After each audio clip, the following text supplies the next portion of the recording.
Hello and welcome to this very special episode of the Global Growth Strategist podcast.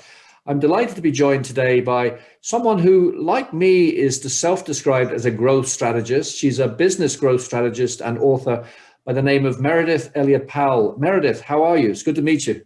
I'm great. I'm glad to be here. It's good to meet you. And so I know you're in North Carolina, which I know well. My brother used to live in Raleigh, Chapel Hill. So I know the place well. And it's interesting that we both have the title or the pseudonym or the tagline growth strategist, which we'll talk a little bit more in a bit. But before we get into the work you do and the book that's coming up, maybe if you can tell us something personal about you, how you spend your free time, or maybe something that not many people know about you as well would be great.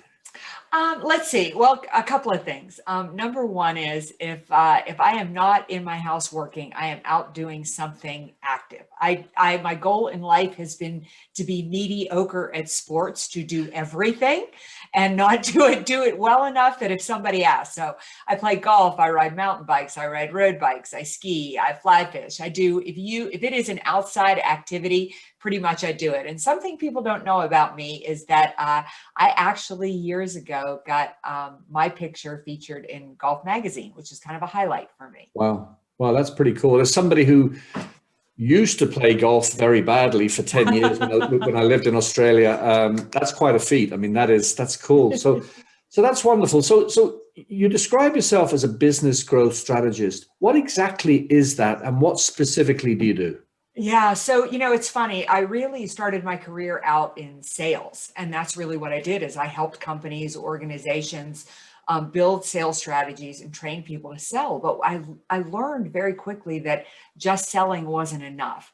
First of all, if the team wasn't engaged, if they weren't bought into the goals of the organization, if you didn't have the right talent, and then if you didn't have a strategic direction and you didn't know where you were going and why you were trying to achieve it. So it became less just about sales. And to me, growth strategist was more of a holistic approach. I go into a company, figure out what they want to accomplish, and then where are the holes or the obstacles to accomplish that. It can be sales, it can be strategy, it can be leadership, it can be talent, it can be all of those in some mix, which usually it is. Wow, and the synergy is amazing. I mean, I came up with the term the growth strategist about a year and a half ago, and for me, I do a lot of work around mindset, brand, business, and leadership growth. Those four prisms, and it just seems to be. And I've noticed actually there's two or three other people around using the term growth strategist, which is great. I mean, there's no monopoly on this, and I just think growth strategy is such a wise term because it's much broader than just sales. It's not just the executive team because the executive team needs sales. It's not just HR, but it's all of that stuff. So so that's great. And I noticed that your tagline is, and this is very interesting to me, particularly in these times, is thriving in uncertainty. What's the story behind that? Yeah. So probably, a lot like you, I feel like what we do for a living is try to be one step ahead of where our customers' pain points and opportunities are going to be. So in 2018 and 2019, if we can all remember just how rocking the economy was back then, I would ask the question that we all ask our clients, tell me how business is going. And everybody answered the same. Business is great. Business is amazing. But this uncertainty, as if we were all waiting for the ball to drop, for the bottom to fall out. And I just started thinking, why does uncertainty have to be a negative? Why does it always have to be a bad thing? And what would happen if you, to your point, mindset, flipped the script on that and started to see uncertainty as opportunity? And that really became my passion, to try to help companies, rather than fearing the changes that are coming, starting to anticipate them and use them as a competitive advantage. No, and that's so, you're so right. I mean, it's always in times of uncertainty that opportunity is at its peak, and it really is about, from a mindset perspective, resilience and awareness, and I call it strategic serendipity. I talk about this. I love that.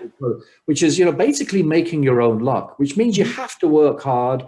You need to be working on the right things, and you can't be deluded, and So on that point, what would you say would be the biggest challenges that, first of all, businesses are facing in this period? And then let's talk about leaders. So what about businesses first? What are the biggest challenges you're seeing? Yeah, I feel like the biggest challenges that I'm seeing with business right now is that they're continuing to do business as they've always done business. And the moment that the pandemic hit, the moment that COVID hit us about a year ago, everything about the marketplace changed. Your competition changed, how you sell changed, the problems that you're solving for your customers changed. And yet people are still positioning their products in the market the same way. They're still going after the same customer base. They're still selling, even though they've gone on video, they're still using the same techniques. And so not really understanding just how much about the marketplace has shifted and how you need to adjust your strategy and your approach.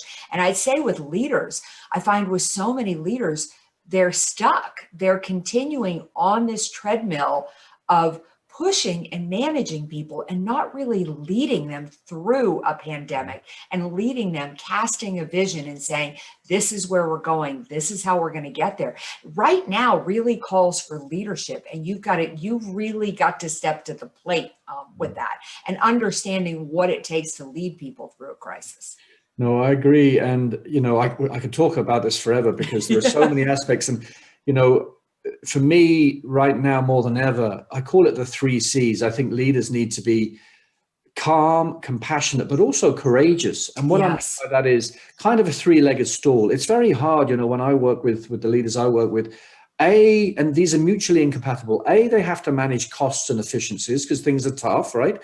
While B, outwardly projecting to the world that everything's okay in their communications. While C, planning ahead 5 years. That's very hard to do. And so the worst thing that leaders can do, and I'll be interested in your view, is to is to pretend that things are okay. Yeah. If things are not okay, and I'm not going to get political here, but if things are not okay, the worst thing a leader could do is pretend they're okay, because humans, what do? They fill uncertainty with anxiety. And so would you agree that the best leaders, as far as corporately possible, tell it as it is, or they should tell it as it is? What's your thought on that? Oh, completely. I think you have to be this beautiful blend of saying, you have to be transparent with people. Yeah. Nobody believes everything's okay right now. Nobody. Even if that's what I want to believe, I don't believe it. The one thing that this, 2020 has taught us is no matter how amazing your market is, the bottom could fall out at any moment. So even in those companies that are quote unquote COVID blessed, their company grew in the middle of COVID, those people are still worried because COVID told us on a moment, even the best company, everything can change. So you need to be transparent with people. But at the same time, you can't be woe is me, the bottom's falling out. You need to be transparent with a plan. Transparent with a plan. You need to say, here's our reality. It's tough. I'm going to tell you, we need all hands on deck. But I do believe we can get through this. And this is what we need to do. Yeah, no, absolutely. I interviewed, I don't know whether you know, but Ted Rubin, who's CMO of Photify in Florida. He's come up with this concept, return on relationship, instead of return on investment, R on R. And I honestly think, these are very sensitive times. There are, as you said, there aren't many people or businesses who haven't been adversely affected. And so it's all about, and, wearing my deal closing, deal making, sales, negotiation hat, it's all about relationships. Those old, table thumping, hardcore sales methods, I think, are really out of the window. It's about, relationship, trust. It's very hard to describe what trust is, but we all feel in our gut when we don't trust. Do you agree? It's very hard. It's all about trust. Would you agree with that? I really agree with it. I think that, we were talking about some of the biggest mistakes that that businesses and leaders have made. One of the biggest mistakes I've seen salespeople make in this pandemic is really worrying about achieving their own sales goals and hitting their quotas and keeping their own jobs. The people who have done well in this pandemic are the ones who have reached out to their clients and said, hey, I'm here. How can I help you? The irony of that is that when you do the right thing, when you invest in those relationships, you find your path forward. Yeah. It has been through, I advise my clients, I'll say the first thing you need to do is just reach out, talk, and listen to people, and really listen with your heart. Absolutely. Think, how can I help them? And through that, you will figure out how your business needs to morph and change to be relevant and for you to be successful. That's perfectly put. So what would you see is working from a business perspective and or leadership perspective right now? What do you see that's going well? Yeah, what I see that's going really, really well are companies that are repositioning their products and services to be relevant right now, to understand that the problem they are solving is different than the problem that they were solving before COVID. So those ones that really are investing in saying, hey, I think every 3 or 4 months, we need to talk to our customers. We need to survey them. We need to find out how 2020 shake out. How did 2021, where are you focused and why? Where's your biggest opportunity? Where's your biggest problem? And then be constantly looking to adjust their products and services to speak to the language of the customer. Yeah. The other thing I think is those organizations that are proactively managing change, they're not waiting for change to happen. They're, as you had said, those leaders that are looking out 3 and 5 years and saying, how's the marketplace changing? What's coming down the pipe? And what do we need to be doing differently now in order to get ready for that? No, you're so right. So just to bring this short but really punchy conversation to an end, I see there's a new book coming, and I think I'm right in saying it's called Thrive: Turning Uncertainty to Competitive Advantage. Is that right? That is correct. And basically what the book is about is, after I'd gone down that avenue of saying, what if uncertainty were opportunity? I decided to find companies that had done that. And I discovered 9 companies that for you in Ireland won't seem like a long time, but for us here in the US, they've been in business since the late 1700s, early 1900s, and they're still in business, thriving today. Yeah. And from those 9 companies, I wrote a 9-step formula of exactly what you need to do to thrive in an uncertain marketplace. These 9 strategies work whether you're a small company, whether you're a large company, no matter the market you're in, and no matter the adversity you're facing. So it's the story of those companies. It's also the story of just how much our forefathers have been through that makes you realize a pandemic is nothing. And it's the strategy you need, whether it's a pandemic or it's a new competitor. It's how you thrive in uncertainty and flip the script on how you think about it. Wow, that's powerful. And as I said before we started recording, I'm on a radio show over here. It'd be great for you to come on as a guest and share, when the book is out, share a little bit more about those 9 steps to our audience. It would be great. It's an open invite, Meredith. I would love to do it, because I'm so passionate about it. And I see so many people stuck right now. And if you're stuck, this is all you need to do to really come out successfully on the other side. That's cool. So how do people find out more about you and or connect with you?